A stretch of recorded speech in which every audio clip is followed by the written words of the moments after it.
السلام علیکم ناظرین، آپ کا میزبان مفتی عبدالخالق باروی آج ایک بار پھر آپ کے سامنے حاضر خدمت ہے۔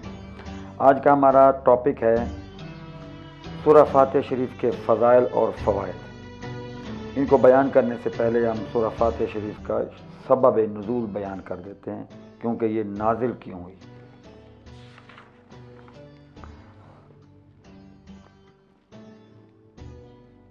ایک روز حضور اکرم نور مجسم صلی اللہ تعالی علیہ وسلم حضرت سیدہ خدیجہ کبریٰ رضی اللہ تعالیٰ عنہ کے پاس تشریف فرما تھے۔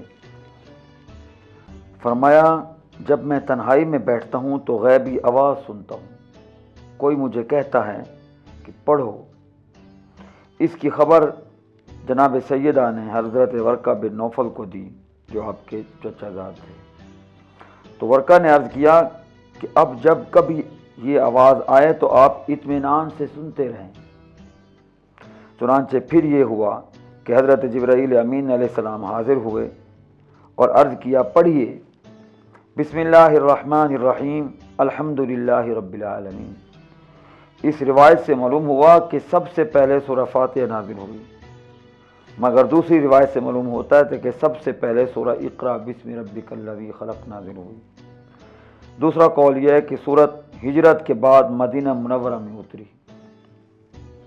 مختلف روایات ہیں، لیکن اس کی وجہ یہی تھی کہ حضور صلی اللہ تعالی وسلم آواز سنتے تھے بار بار، جس کی تصدیق ہوئی کہ آقا صلی اللہ تعالی وسلم کی بارگاہ میں حضرت سیدہ خدیجہ کبریٰ رضی اللہ تعالیٰ عنہ کے سوالات اٹھانے پر یہ سورت مقدسہ نازل ہوئی۔ سورہ فاتحہ شریف کے فضائل اور فوائد۔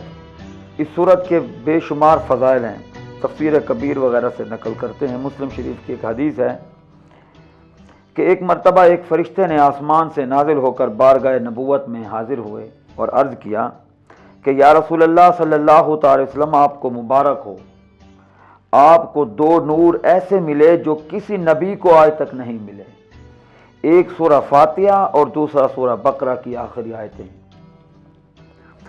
ترمذی شریف کی ایک حدیث میں ہے کہ حضور صلی اللہ تعالی وسلم ارشاد فرمایا، سورہ فاتحہ کی مثل تورات اور انجیل اور زبور میں کوئی سورت نہیں اتری۔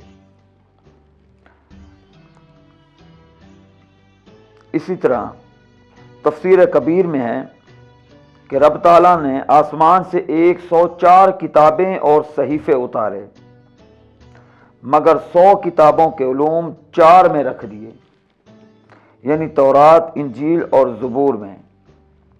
پھر ان 3 کے علوم قرآن پاک میں رکھے۔ پھر قرآن پاک کے اصول مفصل سورہ حجرات اور سورۃ الناس تک میں رکھے۔ پھر مفصل کے علوم سورہ فاتحہ میں رکھے، یعنی جتنے علوم تھے والناس تک وہ سارے کے سارے سورہ فاتحہ شریف میں رکھ دیے۔ لہذا جس نے سورہ فاتحہ سیکھ لی، اس نے گویا ساری آسمانی کتابیں سیکھ لی، اور جس نے سورہ فاتحہ پڑھ لی، اس نے تمام آسمانی کتابیں پڑھ لی۔ نیز یہ سورہ بالکل رحمت کی صورت ہے، اس لیے اس میں رب تعالیٰ کے قہر، جبر اور دوزخ کے عذاب وغیرہ کا ذکر نہیں، بلکہ اس میں وہ حرف بھی نہیں آیا جو جہنم وغیرہ کے اول میں آتے ہیں۔ اس کے فوائد۔ سورہ فاتحہ کے بے شمار فوائد ہیں، جن میں سے چند بیان کرتے ہیں۔ جو شخص سورہ فاتحہ 100 بار پڑھ کر دعا مانگے گا، اللہ تعالیٰ اس کی دعا کو قبول فرما دے گا۔ تفسیر نعیمی جلد نمبر 1 صفحہ نمبر 41۔ دوسری روایت میں ہے،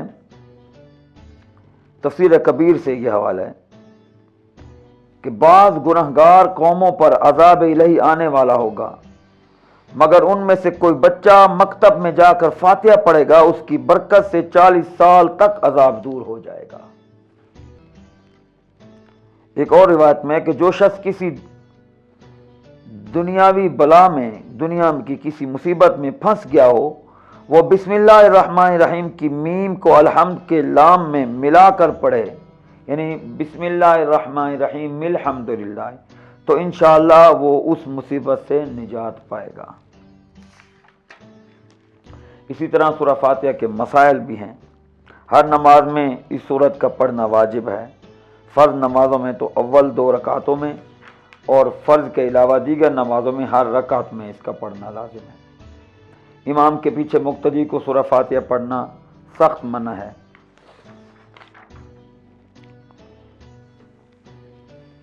اب ہم بیان کرتے ہیں سورہ فاتحہ شریف کے سائنسی اور روحانی پہلو۔ اس سورت کو سورہ شافیہ اس لیے بھی کہتے ہیں کہ یہ زہر اور سینکڑوں قسم کی بیماریوں کا علاج ہے۔ سائنٹیفک میتھڈ میں، میڈیکل سائنس میں دیکھتے ہیں کہ اس سورت کا کیا فائدہ ہے۔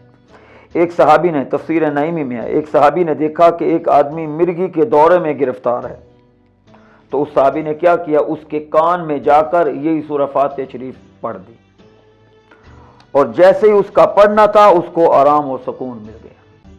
یہ واقعہ جا کر امام الانبیاء حضرت محمد مصطفیٰ صلی اللہ تعالی وسلم کی خدمت میں یہ پیش کیا گیا، عرض کیا تو فرمایا یہ سورت ہر بیماری کی دوا ہے، نیز یہ سورت جسمانی اور روحانی تمام بیماریوں کا علاج ہے۔ یہ جسم کو بھی فائدہ دے گا اور روح کو بھی فائدہ دے گا۔ انہی الفاظ کے ساتھ آپ کا میزبان آپ سے اجازت چاہتا ہے۔ اگر آپ کے کوئی سوالات ہوں تو آپ کمنٹس میں دے سکتے ہیں، انشاءاللہ ان کے جوابات دیے جائیں گے۔ السلام علیکم ورحمۃ اللہ وبرکاتہ۔